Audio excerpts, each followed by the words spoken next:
Omong kosong, nama ada, SK ada, uang nol. Banyak bangunan-bangunan sekolah yang masih terbengkalai padahal dari 2021 anggarannya. Sebagian besar fasilitas pendidikan di daerah 3T tertinggal, terdepan, terluar, terlihat belum memadai. Salah satu sekolah di sudut Kabupaten Malaka yakni Sekolah Dasar Katolik SDK Mota Ain di Desa Mota Ain, Kecamatan Malaka Barat, Kabupaten Malaka, hingga saat ini masih minim fasilitas.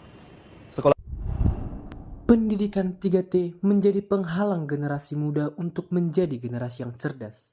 Saya, Radido Juni Sutapea dari Dapil 2 Sumatera Utara, Kabupaten Toba. Dan kita tahu bahwa Indonesia adalah negara yang berpotensi.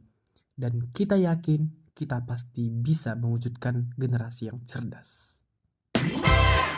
Tahu nggak sih, generasi yang cerdas mewujudkan Indonesia emas, tapi generasi yang buruk mewujudkan Indonesia cemas. Kita, bangsa Indonesia, adalah pilar-pilar harapan bangsa untuk mewujudkan Indonesia emas di tahun 2045. Generasi yang cerdas adalah generasi yang berprestasi. Untuk menjadi generasi yang berprestasi, kita harus berpotensi. Pendidikan yang berkualitas juga berkontribusi untuk terwujudnya Indonesia emas di tahun 2045, yang dimana pendidikan yang berkualitas yaitu pendidikan yang memiliki fasilitas yang tinggi, teknologi yang canggih untuk mengakses pembelajaran dari luar. Jika saya terpilih menjadi anggota legislator untuk mewujudkan generasi yang cerdas, saya akan mengoptimalkan 3 fungsi DPR. Yang pertama, fungsi legislasi. Saya selaku legislator, saya akan mengoptimalkan fungsi legislasi untuk mengusulkan penambahan anggaran sebanyak 20% dalam rancangan undang-undang.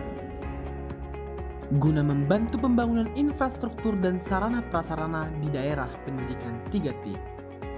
Yang kedua, fungsi anggaran. Saya dan DPR akan mengalokasikan anggaran untuk memprioritaskan pendidikan 3T.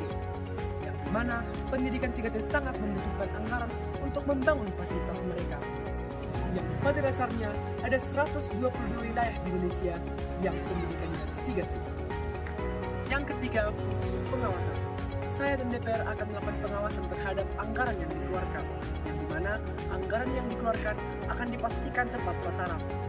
Untuk meminimalisir terjadinya korupsi, saya dan DPR akan melakukan pengawasan yang maksimal dan membuat lembaga khusus pengawas. Karena jika terjadi korupsi dalam lingkungan pendidikan akan merusak nilai moral dan etika para siswa yang seharusnya mereka pelajari di sekolah. Mari mewujudkan Indonesia emas untuk generasi yang cerdas. Saat tekad pasti